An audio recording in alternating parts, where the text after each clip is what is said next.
¿Qué tal? Buen día. Bueno, nada, primero gracias a Cabase por invitarme, por considerarme como un referente o alguien que puede compartir experiencias con el resto de la comunidad. En este caso, la propuesta surgió para ver si podemos tratar de colaborar y compartir experiencias en lo que es tratar de ofrecer un buen servicio o qué podemos hacer para tratar de ofrecer cada vez un servicio mejor de Internet, ¿no?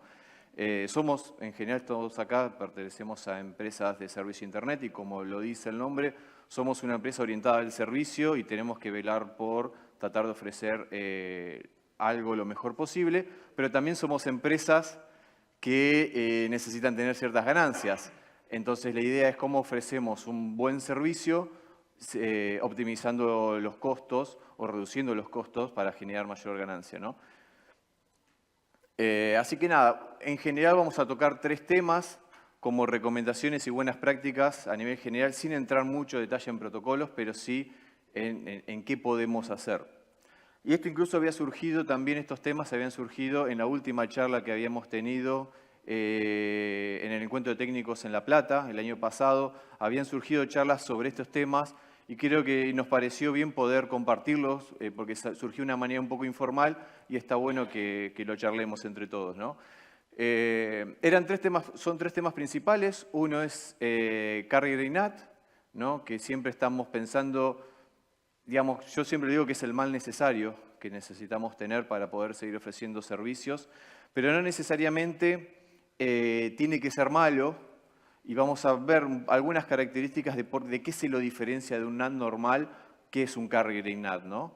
Y qué tenemos que tener en cuenta, algunas características principales para que realmente podamos sacarle provecho y no sea un problema en el servicio. Otro tema, asociado también, que viene muy bien del tema de Meta, que es el tema cómo optimizar el tráfico de CDNs, ¿no? Hay una manera que está soportado oficialmente por la mayoría, no todos, de los proveedores de contenido, principalmente plataformas de OTT o grandes proveedores de contenido como Meta, en el cual permiten hacer una optimización del tráfico sin pasar por nuestro famoso y querido o no tan querido CGNAT. Y por último, la frutilla del postre de por qué tenemos que implementar IPv6 sin pensar en que es porque es nuevo, porque es bonito, por lo que sea, sino a nivel negocio, por qué nos conviene y en estrategias generales qué tienen que tener en cuenta si es que alguno no lo hizo o están en proceso como para que sea lo más llevadero posible. Empezamos con Carrier y NAT. Sabemos que el primer gran impulso de Carrier y NAT fue el agotamiento del direccionamiento IPv4 público, pero incluir esta plataforma que va a implicar, obviamente, en general, podemos llegar a tener un NAT en el CPE que le ofrecemos a nuestros abonados, pero ese CPE tenía una IP pública, ya no tenemos más. Entonces, ¿qué estamos obligando? A que ahora todo el tráfico pase por otra red privada a este nuevo dispositivo que es el Carrier NAT. Estamos agregando otro punto de falla.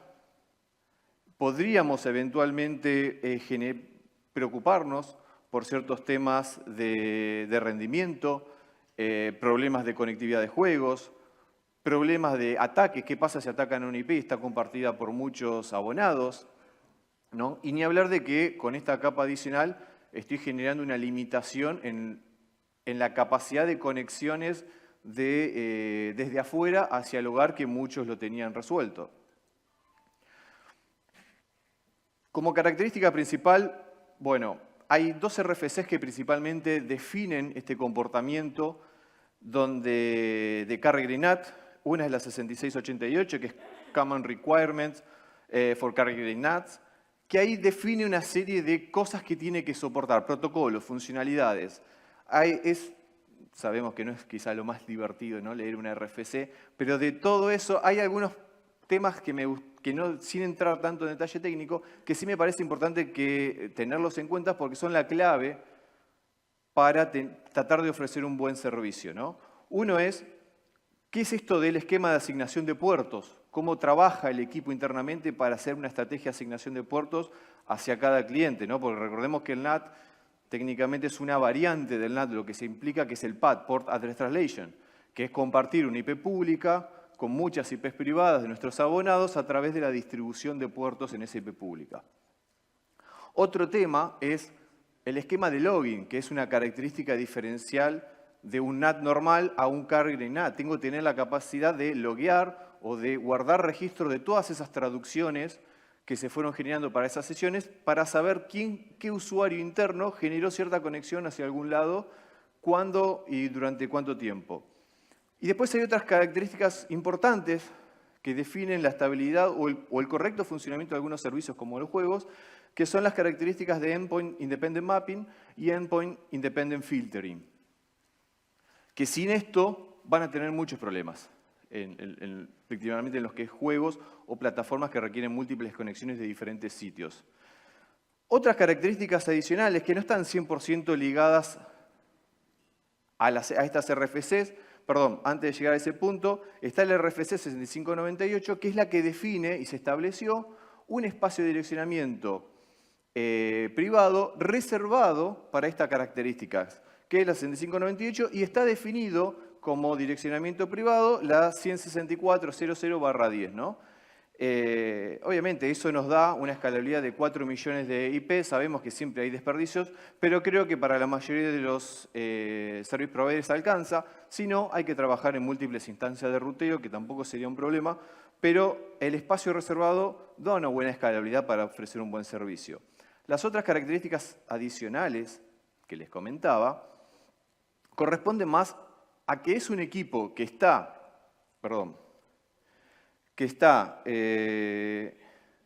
asignado dentro de la infraestructura del service provider, por lo cual tiene que tener ciertas características que lo transformen en un equipo carrier class, ¿no?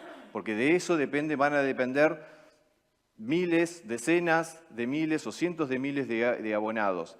Entonces, lo importante, lo principal es el performance. Tiene que ser un equipo de alta performance.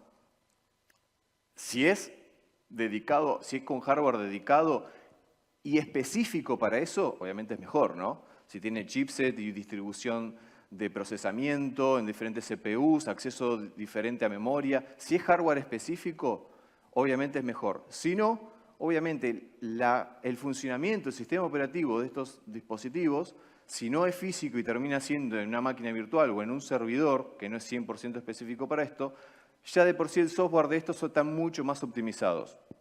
Alta disponibilidad, obviamente. Si estamos hablando de hardware, ni hablar de que sea hardware con alta disponibilidad del tipo Carrier Class, pero también estamos hablando de que los sistemas de Carrier NAT soportan esquemas de clustering.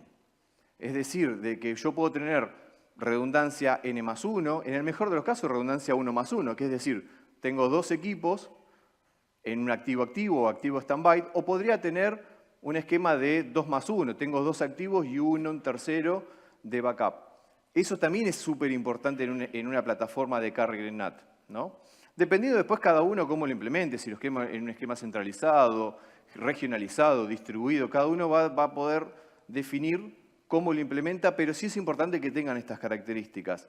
Y la otra gran característica que tiene una plataforma de Carrier NAT es la capacidad de limitar o incluso contrarrestar un ataque de DDoS. En la RFC nombra algunas características de recomendaciones, pero después va a depender de la implementación de cada vendor, obviamente, ¿no? Es un diferencial.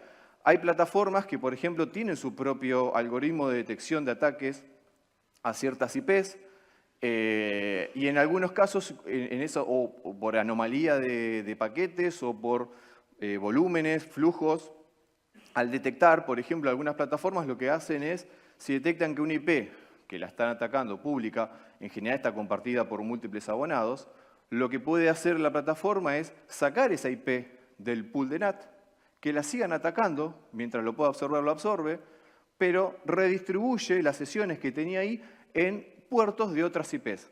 Entonces, de alguna manera, esos abonados que estaban siendo afectados por un solo usuario que lo estaban atacando y afectaba a varios, ya ahora quedó aislado, ¿no? Y hablar de que podrían haber integraciones con plataformas de mitigación, con Scrubbing Centers o cualquier otra plataforma. Pero mínimo tiene que tener ciertas capacidades de limitar controlar y limitar cuando detecta ataques, poder mitigarlo de alguna manera, sacar la afectación y ni hablar si se puede integrar con otra plataforma. De estas cosas que estamos hablando, quiero charlar un poquito más sobre los 3 primeros temas que son qué es el esquema de asignación de puertos y por qué eso me puede afectar, el tema del login, la importancia del login y la importancia de estas funcionalidades que son EIM y EIF. Los esquemas de carrier en NAT, entre los diferenciales a un NAT tradicional, es que soportan o tienen diferentes maneras o estrategias en las cuales asignan los puertos a las diferentes nuevas conexiones que se van generando por los abonados. La primera se la denomina como Large Scale NAT o LSN, que es básicamente una asignación dinámica. A medida que van surgiendo las conexiones, va asignando de manera, en IPs y puertos de manera aleatoria para que no haya trazabilidad y sea más fácil de ocultar cualquier cosa. Esa es la manera más clásica, que es como prácticamente funciona un esquema de NAT tradicional. Pero agrega otros dos métodos, que son el determinístico y el de Port Block Allocation. El determinístico, ¿qué hace? Define un set o un bucket de puertos para cada abonado. Y es determinístico, ¿por qué? Porque se hace desde el momento de la configuración. Yo digo, este es mi pool público, este es mi pool privado, y ya él distribuye la cantidad de IP con todos los puertos que tiene contra todas las IPs privadas. Él ya define cuáles son la cantidad de puertos, de acuerdo a la configuración que uno lo hace, ¿no? Yo le puedo decir, bueno, que tenga 200, que tenga 500, que tenga 1000 puertos para cada IP privada. Y de acuerdo a eso se define cuánto ya. Entonces, vamos a ver ahora en esta tabla de comparación qué pros y contras tiene cada método, ¿no? Porque eso después ustedes tendrán que evaluar qué mecanismo, qué método de asignación y tiene sus pros y contras cada uno. Y el último es el Port Block Allocation, que es como una mezcla de estos dos. Es decir, de manera determinística yo defino un bucket de bloque de puertos, pero si me quedo sin recursos, voy asignando otros bloques de manera aleatoria adicionales a ese valor, a esa cantidad de puertos originales. Entonces, ¿qué características tienen cada uno o cómo impacta esto, ¿no? Cada una de estas estrategias? Y las presento porque he notado que no todos quizás lo tienen, quizás lo más común es instalar y configurarlo como LSN, todo dinámico, pero no siempre es bueno eso. Cada uno lo tendrá que evaluar. Entonces, primero, como dijimos en la característica LSN, es 100% dinámico. En Deterministic, o también se lo conocen algunas marcas como Fixed NAT, ya está todo preasignado. En general, la mayor parte, ahora vamos a hablar si podría haber un caso en el que no esté 100% preasignado, pero en general, por definición, tenemos que entender que están preasignados los puertos de cada IP pública para cada IP privada. Y el Port Block Allocation asigna bloques o lotes de puertos de acuerdo a la necesidad. Un mínimo y después voy agregando más lotes. La consistencia de puertos es constantemente variable en LSN, porque está creando y destruyendo sesiones y traducciones constantemente de acuerdo al uso que tiene cada abonado, y eso va generando huecos y que los va cubriendo esas liberaciones de puertos con nuevas sesiones de cualquier otro abonado. Es totalmente variable. En cambio, en el NAT determinístico, por definición de NAT determinístico, está siempre lo mismo. Yo tengo siempre estos mismos puertos para cada abonado privado, para cada IP privada que corresponde a cada abonado.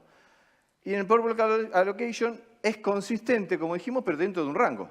Dentro de cada bloque que yo tengo, voy a ser consistente en decir esta asignación. Pero este bloque que yo liberé, seguramente después, si yo no lo estoy usando, este bloque o este set de puertos, podrían ser 100 puertos, por ejemplo, se lo asigna a otro. Pero siempre es un término intermedio. Tenemos el login, que es reportar cuáles traducciones están en uso. Obviamente, en LSN, como es 100% dinámico, tiene que estar constantemente enviando toda esa creación, destrucción de todas esas sesiones o traducciones que se terminan creando en el equipo. Por lo cual tengo que tener un equipo de login que sea lo suficientemente robusto para recibir toda esa carga. En determinístico es bajo, no es cero, Porque yo igualmente podría informar ciertas cosas por defecto o cada cierto tiempo decir, recuerdo y mando un registro de que tales IP privadas tienen tal bloque de puertos. Y lo puedo hacer de manera, no sé, cada 5, 10 minutos, una hora, lo que yo quiera. Podría mandar un registro como para tener refrescada esa información si la quisiera. Y en algunos casos particulares que después los vamos a ver. En cambio, en Port Allocation ya es un término, ya es algo intermedio, que ahí es moderada la carga del login. ¿Por qué? Porque, de nuevo, voy avisando cada vez que asigno un bloque de puertos a un abonado. ¿De acuerdo? Se quedó sin puertos, listo, le asigno un nuevo bloque y eso lo informo. Trazabilidad, de acuerdo a la trazabilidad me refiero a qué tan fácil o no, o costoso a nivel recursos, es saber quién tuvo un IP privado, quién generó una conexión eventualmente a algún lado. ¿Para qué? Y en general van a ser oficios judiciales. ¿Quién lo tuvo? Bueno, en la trazabilidad, obviamente, al tener tanto volumen de login en LSN, es una carga y hasta tiempos y recursos bastante grandes. Después, en determinístico, termina siendo más bajo, si estamos hablando de un esquema ideal y bien configurado, por algo lo repito tanto, ahora después se los comento. Y después, por block allocation, de nuevo terminamos en un término intermedio porque, si bien no me interesan tantas conexiones, sino voy asignando de a bloques. Busco el bloque que se asignó y eso me reduce en cientos de veces respecto al LSN. El uso de puertos, por otro lado, en LSN es mucho más eficiente, porque yo voy asignando un puerto de acuerdo a cada traducción que se necesita.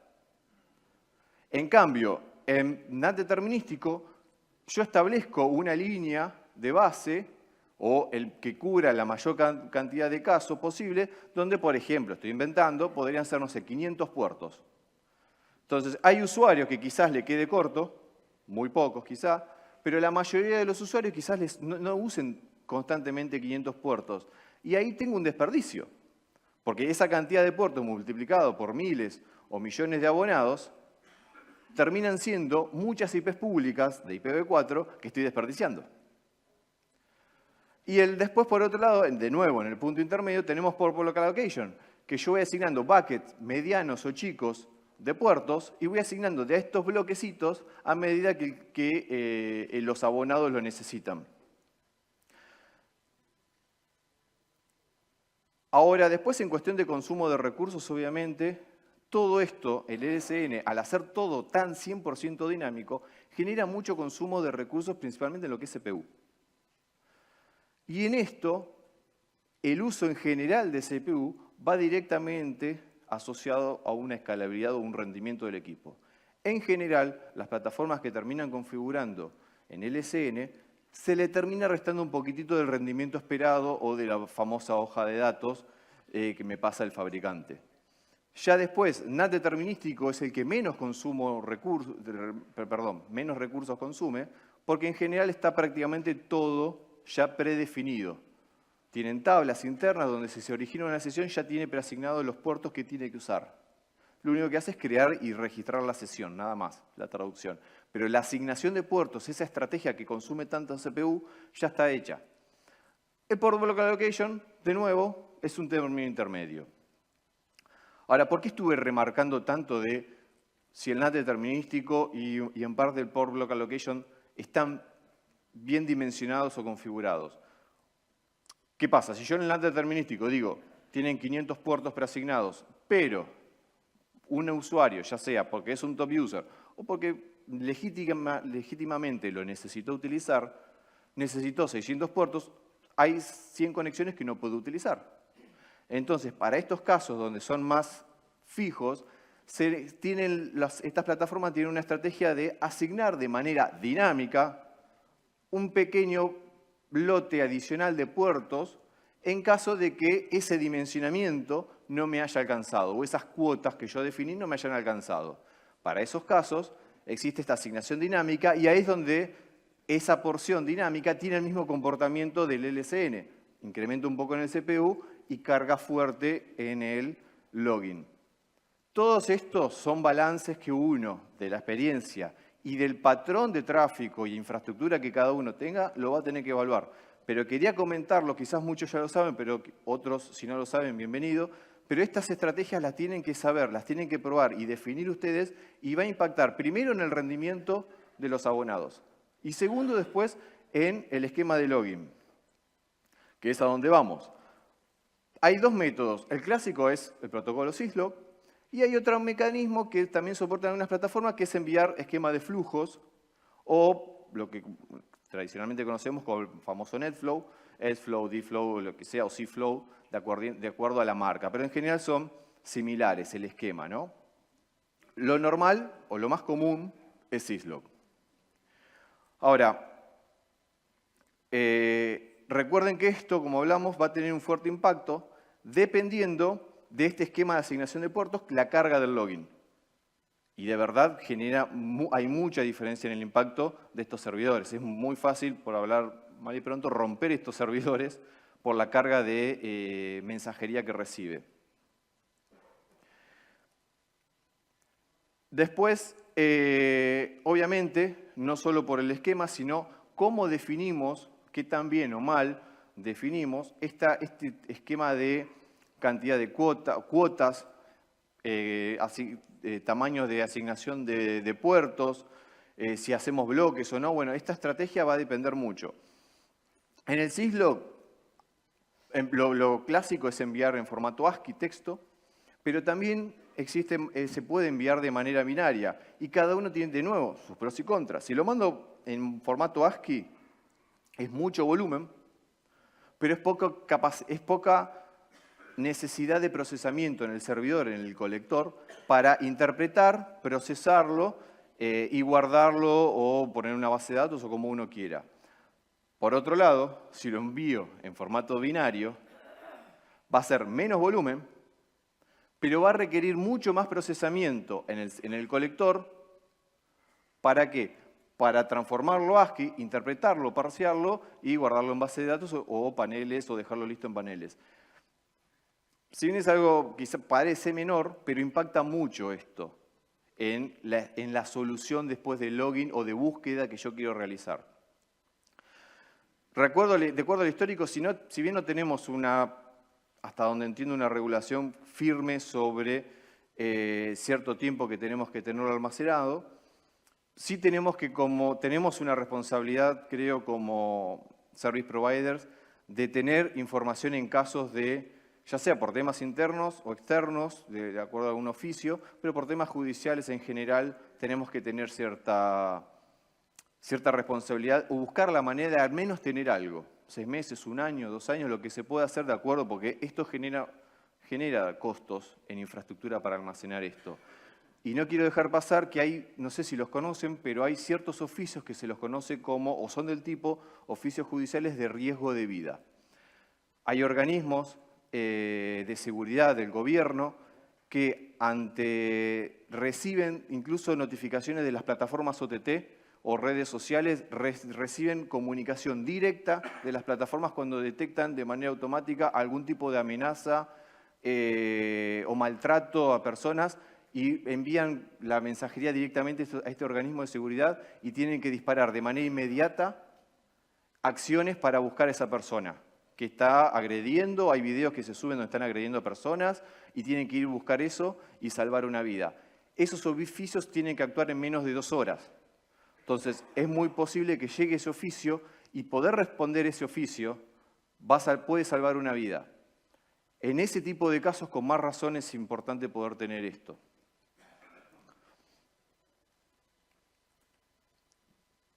CGNAT, las funcionalidades de EIM y EIF.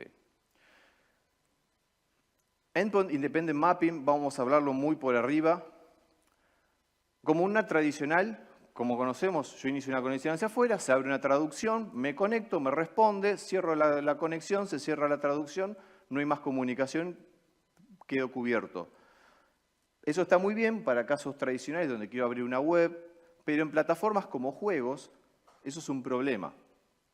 O donde tengo mucho volumen de apertura de puertos, también es un problema, porque empiezo a generar mucho consumo de puertos.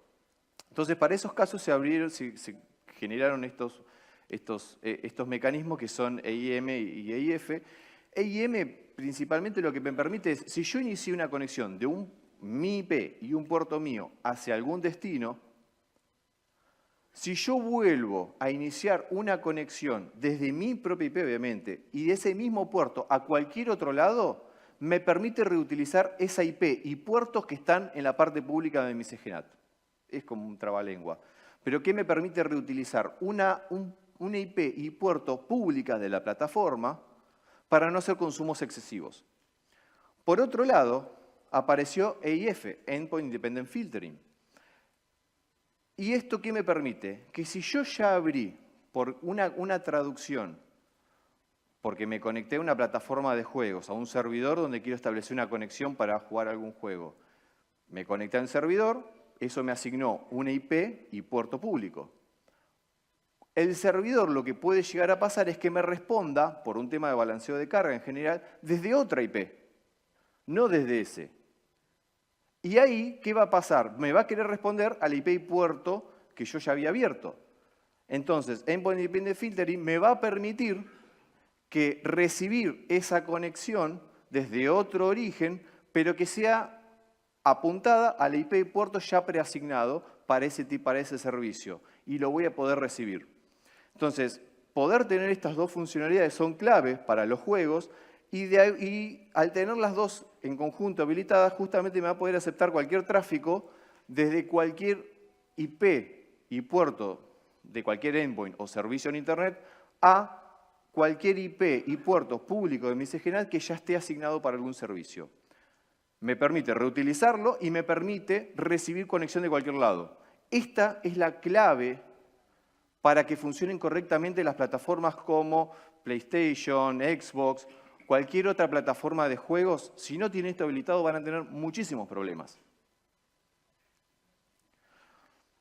Hago como quizás una introducción media pesada, perdón, pero para llegar a la conclusión de qué es, cuál es el motivo técnico a grandes rasgos que está atrás de cada solución o cada funcionalidad. Tráfico CDN. La CDN en general es lo que más tráfico nos genera. Por suerte, porque nos evitamos de que eso venga por IP Transit en general, ¿no? Pero en general, si tenemos, digamos, obviamente los puntos de intercambio, en especial Cabase, viene haciendo un trabajo muy fuerte en adquirir, tener CDN dentro de la infraestructura y establecer acuerdos y convenios de peering. Pero en los casos en el que el proveedor, el ISP, tenga la CDN de Google, por ejemplo, dentro de su infraestructura, de nuevo, con Carrier GreyNAT, ¿qué vamos a tener? En Carrier GreyNAT lo que vamos a tener es que para acceder a esa CDN, si tengo una IP privada, voy a tener que pasar, porque ya dijimos que tener el CGN fuerza que todo mi tráfico vaya a ese dispositivo con los riesgos y hasta posibles temas de performance, dependiendo de la arquitectura, pueda tener, para ir a un equipo que está localmente dentro de mi red. Tengo que pasar por ese cuello de botella o punto de riesgo para acceder a ese contenido. Que si yo tuviese una IP pública, eso antes no pasaba, me conectaba directamente a la IP pública para tenerme el contenido, si una película de Netflix o un contenido de Google o lo que sea. Y ni hablar de que si es IPv6, si es IPv6 de nuevo, va nativo, ruteado, sin ningún tipo de NAT, mejor todavía, porque en IPv4 pública tenía el NAT del CPE. Ahora en IPv6, si lo tuviese, es todo ruteado de manera nativa, bonita. Ahora, con CGNAT tengo el NAT del CPE y tengo el NAT del Carrier GreyNAT. Entonces, ¿qué busco hacer?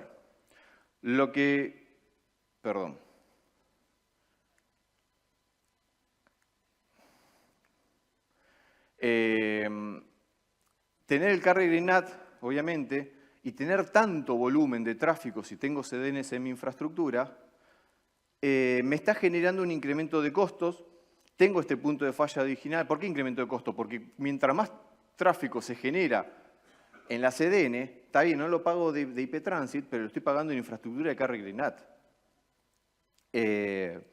Tengo la posibilidad de este rendimiento porque no deja de ser, por más eficiente que sea, un equipo que está en el medio, no está ruteando, está generando una traducción, tiene que establecer sesiones y enviar el tráfico. Entonces, ¿qué desafío tenemos? Poder entregar ese tráfico que está en un servidor público dentro de nuestra red al abonado final sin pasar por el carrier NAT. ¿Es posible? Sí es posible. Y llamémosle bypass, nosotros o yo le digo bypass, es buscar una estrategia de conectar, de que ese servidor con una IPv4 pública pueda entregarle tráfico a una IPv4 privada, 164 algo, que es el rango del CGNAT, sin que pase por el CGNAT. ¿Es posible? Sí. ¿Y qué me permite esto? Primero, liberar recursos del carrier NAT, porque ya no estoy pasando ese tráfico, o sea, lo libero de CPU y lo libero de tráfico. ¿Eso en qué se traduce? En reducción de costo de infraestructura para el ISP. Es importantísimo. ¿Cuánto en CDN? Si uno tiene CDN internamente y puede generar el gran volumen de tráfico de Internet, está asociado al contenido. Entonces, la limitación es que solamente va a funcionar si yo tengo ese servidor dentro de mi red. No puedo rutear tráfico a destino, una IP privada que esté fuera de mi red. Le estoy faltando a la definición justamente de direccionamiento privado y público. Y lo importante de esto es que al principio se empezó a soportar de manera clandestina en las CDNs, pero hoy en día ya gran parte de las CDNs conocidas, llamémosle públicas por decir de una manera, pero las CDNs más conocidas, soportan este esquema y cada una tiene su implementación. Algunas lo hacen con BGP, otros lo hacen directamente, o pueden en BGP incluir una comunidad o algo, pero la mayoría de las CDNs grandes soportan este esquema y después, bueno, cada proveedor deberá decidir o deberá ver de qué manera lo implementa, porque hay que unir la tabla de ruteo pública con la tabla de ruteo privada. Algunos, bueno, cada cual verá de cuál es la estrategia que hace para unir solamente para estos prefijos o para estas redes de la CDN contra el tráfico o las redes de los abonados. Pero es posible hacerlo y es seguro que van a reducir muchísimo dependiendo de cuántas CDN tengan. Si decís, bueno, mira, no tengo CDN o tengo poca, bueno, la reducción va a ser poca de acuerdo al tamaño del ISP.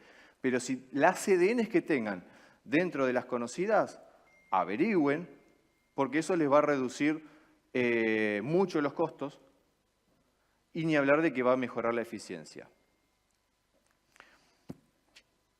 El último punto, IPv6, ¿no?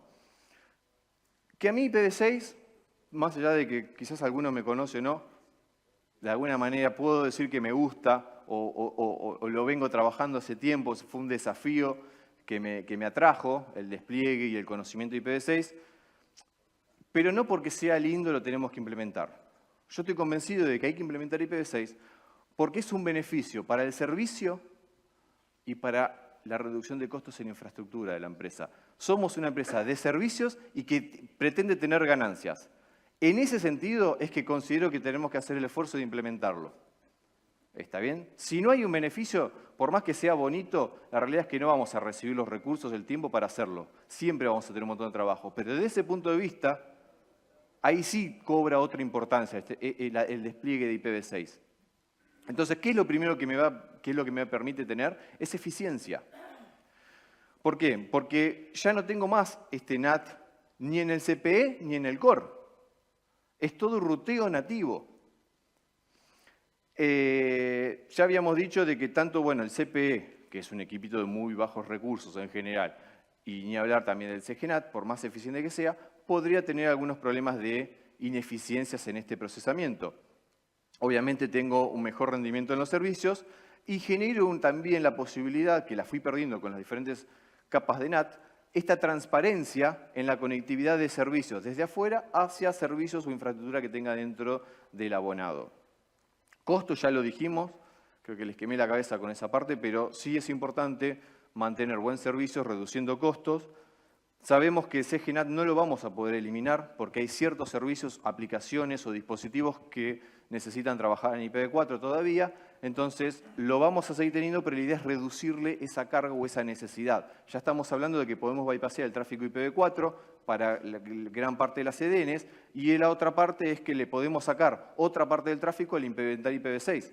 Sabemos que por definición si un contenido está en dual stack, significa que está disponible, no sé, contenido de Netflix en IPv4 y en IPv6, mi dispositivo, si tengo los dos protocolos activados, por definición, va a intentar primero consumirlo en IPv6.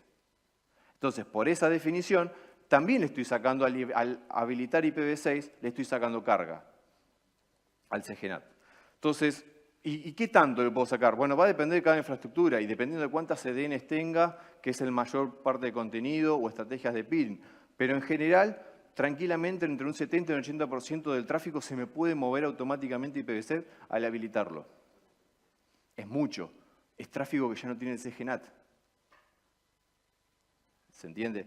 Y después, no hay que pasar por alto el mercado B2B, que sabemos que son los que más dinero invierten en soluciones en infraestructura, en conectividad, y pueden ser grandes impulsores de esta necesidad, entonces no perdamos esos negocios tan importantes para las empresas.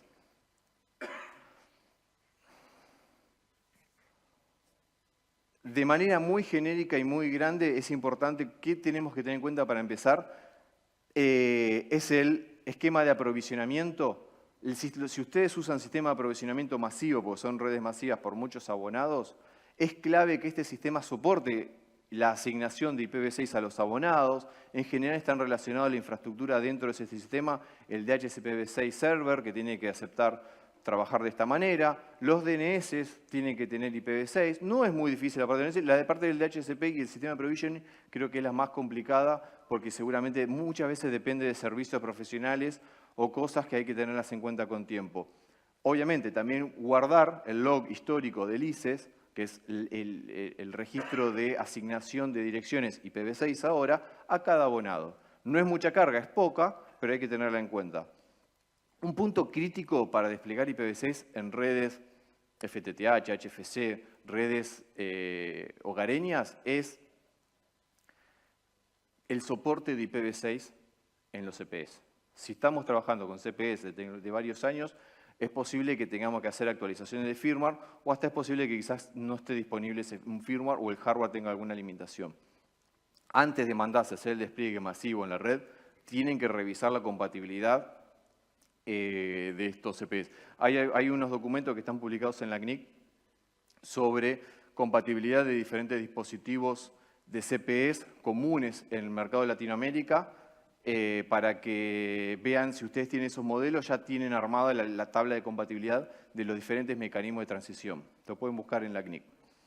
Y después, para garantizar el servicio, es importante que puedan mapear o tener monitoreado cómo funcionan tanto el tráfico en IPv4 y en IPv6, como los servicios también. Si tienen la manera de monitorear la calidad de experiencia de algún servicio, traten de hacerlo en IPv4 y en IPv6 por separado. No tengo mucho tiempo, pero hay un protocolo que es NDP, que es la clave, no existe en IPv4, pero es este nuevo protocolo en IPv6, es la clave para el funcionamiento o el correcto funcionamiento del servicio de conectividad asociado a IPv6 en cualquier hogar o lugar donde haya dispositivos finales de usuario, que es en general en el hogar. Este protocolo lo que tiene es que en una parte tiene lo que se llama Neighbor Discovery, Neighbor Association, Neighbor Advertisement, Neighbor Solicitation, Neighbor Advertisement, que lo que me permite es parecido a RP, es conocer cuál es la MAC-ADRESS de un vecino que está en Milán. Pero hay otra importancia, que es lo más importante, que es la información de quién es el router que yo tengo en mi red. En DHCPv6, que es el que nos asigna IP automáticamente, de alguna manera, o dinámicamente, en IPv6 ya no me entrega el default gateway o cuál es mi próximo salto para salir a Internet o a otras redes. En IPv6 lo hace a través de un mensaje que se llama Router Advertisement, que el router está avisando, yo soy el router y las condiciones para que funcione esta red las pongo yo de esta manera con un montón de campos y flags que me informa. Este protocolo es la clave. Configurar bien este protocolo, los filtros, la seguridad y los parámetros que tiene este protocolo en un mensajito que se llama RA que envía cada router a la LAN es la definición de si yo dejo que los dispositivos tomen IP de manera automática, dinámica, estática, cómo toman los DNS, cómo toman el NTP, que es el clock. Todo esto depende de un mensajito que es el RA. El DHCPv6 también tiene su RFC que lo define. Es importante, me quedé sin tiempo, pero un minuto más, es importante en el DHCP que tengan en cuenta que cambia completamente el funcionamiento, en esto principalmente de que no me informa el router, y hay diferentes, me puede entregar IP temporal, no temporal, prefijo, y lo importante del prefijo es, antes en un CP yo tenía una red privada, 192.168.0.00 o 10/24. Ahora, que es una red interna, esa red interna en IPv6 no la tengo, me la tiene que dar el DHCP del proveedor, como abonado, me la tiene que dar, y me dice, internamente vas a tener esta red. Porque si no, no puedo enrutar el tráfico, tendría que natear, y no queremos natear. Natear es malo, podríamos decir, ¿no? Entonces, lo que hay que hacer, y lo que quiero que se lleven de esta diapositiva o de este slide, es que tienen que asignar a cada abonado algo diferente a un /64 en lo que es IPv6. /64 es la definición de red más chica para utilizar en servicios finales que puede existir en IPv6. Bueno, es lo que no deben hacer. Tienen que asignar como mínimo para cada abonado residencial un /56 para que internamente se subnetee en cada interfaz interna, ya sea LAN o WLAN, y tenga la posibilidad de autoasignar otro bloque más chiquitito a otro router hogareño que muchos de nuestros abonados lo ponen. Si no hacemos esto y si no le ponen mínimo /56, no van a poder, esos routers que ponen los abonados, no van a poder recibir IPv6 y ¿qué van a hacer? Van a funcionar IPv4. Entonces hicimos una infraestructura enorme, todo un trabajo enorme para que después, si nuestros abonados tienen su propio router, no van a poder tomar el servicio en IPv6. Conclusión nada más, CGNAT no es que simplemente tiene mayor capacidad, no es un NAT con esteroides, es realmente un conjunto de protocolos que están hechos para mejorar la eficiencia y una arquitectura que mejora la eficiencia del servicio.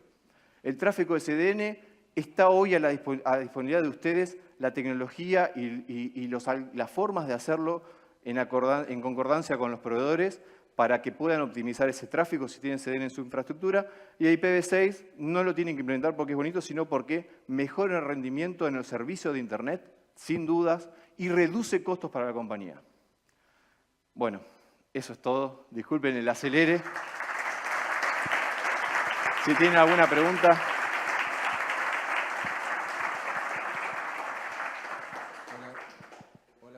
Hola. No sé si hay alguna pregunta en la sala. Aprovechémoslo, Ale, que está aquí. Acá tenemos una. Este señor lo conozco. Un comentario nomás. Buen día. ¿Qué haces, Ari? Hay muchos ISPs que tienen algunas CDNs adentro. Sí. Tienen IPv4 y están bypasseando, digamos, el tráfico, están usando IPs privadas para llegar a sus propias CDNs y están no desplegando IPv6 porque tienen todo resuelto gracias a que tienen las CDNs adentro. Y en algún momento viene la CDN y te dice, bueno, ahora te la quito. Y de golpe se dan cuenta que tienen que salir a buscar una CDN afuera y no todo tienen... eso te pega en el NAT. Y todo eso te pega en el NAT. Entonces, tengan en cuenta esto. Hoy explotó la burbuja de que las CDNs entregan servidores a trocha y mocha. Y se acabó esto de hay plata para servers, infraestructura para todo el mundo. En algún momento te puede pasar que te sacan los servers de dentro de tu empresa y vas a necesitar direccionamiento público para salir a buscar el servicio.